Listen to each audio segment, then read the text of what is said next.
Бардыгыбыз үмүт менен ушуга чейинки эмгегибизге таянып, элдин алдына чыгып кызмат кылсам экен деп келдик. Бирок тандай турган сиздерсиздер. Аллах Таала бир 3 кишинин пешенесине жазган 16-нын ичинен. Бирок себепкер силерсиздер. Сиздер тандайсыздар. Ал кандай, эмне кылып тандайт десе, тандоонун аябай жолдору көп. Кимдир бирөө илгери бири менен чай ичтим эле дейт, айлыгын алып алдым эле дейт, учасын жеп алдым эле дейт, карыз болуп калдым эле, тыйынын алдым эле, кредитимди төлөдүм эле дейт. Кээ бир киши жүрөгү менен жооп берет. Ошонун баардыгынын мартабасы жогорусу бул мамлекет үчүн менин добушум чечет. Мен билем, мен шайлайм, менин добушум мамлекеттин келечегине кошкон салымым деген адамдар.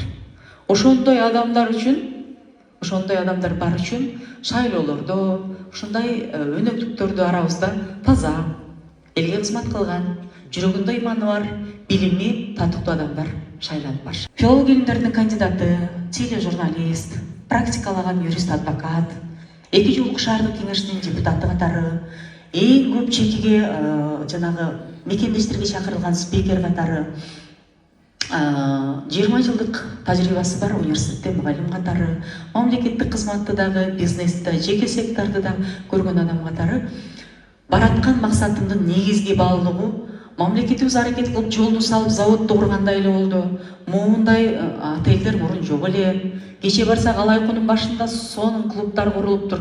Бирок эмнегедир адамдар бактысыз, жардылар көп, ууру көбөйгөндөй болуп атат. Ал биринчиси үй бүлөлүк баалуулуктар менен алган билимди адамдардын жана өзүнүн акыретине, ден соолугуна, жакындыгына, пайдасына колдонгондугуна байланыштуу болот экен. Акыркы 4 жылда мен барбаган Кыргызстандын району калган жок. Үй бүлөлүк балалар, сүйлөшүү маданияты, эмоционалдык бири-бирине интеллект, ошол жеткирүү адеби, анан эркектин оордун наркы, баркы, сыйланышы, кээде жакшы сөзүбүз менен, аракет амалдарыбыз менен сиздерге таасир этебиз. Платформа баарыбыздыкы сулуу эмес, жок. Издендик, команда издеди, отурдук, 10-15 жылдык тажрыйбабызды жаздык, кээ бирибиз президент жаза турган жазып алдык, кээ бирибиз айыл өкмөт жаза турган жазып алдык, бирок жаздык, жаманы жок. Бирок аны аткарууга биринчи эрк, анан билим, ошол билим менен эркти айкалыштырган ыйман, жоопкерчилик, адеп анан ушуга чейинки кантип аткаруу өзүнүн алып жүргөндөгү практикасы, тажрыйбасы, өмүр баяны, репутациясы сөзсүз орунга ээ.